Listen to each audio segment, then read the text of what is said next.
Здраво дечиња!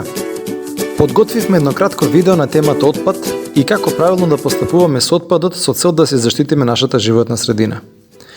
Дел од ова веќе сте го учеле на училиште, па еве можно да се потсетиме што е отпад, каде завршува отпадот и дали може да го селектираме или употребиме повторно.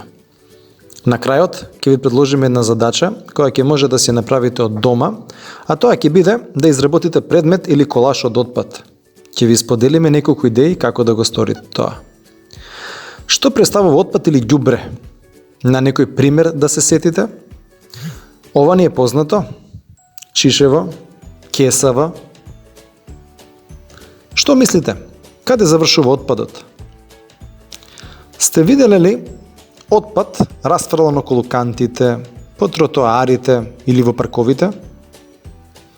Дали се загадува природата преку отпадот? Еве неколку примери како отпадот може да ги загади плажите, реките или пак езерата, морињата и океаните. Но ние може да ја заштитиме природата од отпадот. Како? Секако.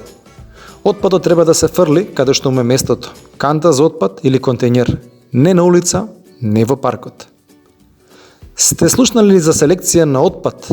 Може ли отпадот да го селектираме? Точно. Посебно стаклото, пластиката, хартијата, но и храната и електронскиот отпад. А зошто би го селектирале отпадот? Бидејќи може повторно да се реупотреби и да се направи нов предмет, како на пример наочариве за сонце, патикиве, торбава, скейтбордов или лизгалкава. Сите направени од пластичен отпад. Но има ли начин да правиме помалку отпад? Обично користиме кеси кога пазаруваме.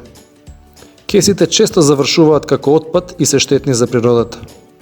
И еве, например, наместо кеси може да користиме торби. Торбата се користи повеќекратно и помалку ја загадува природата.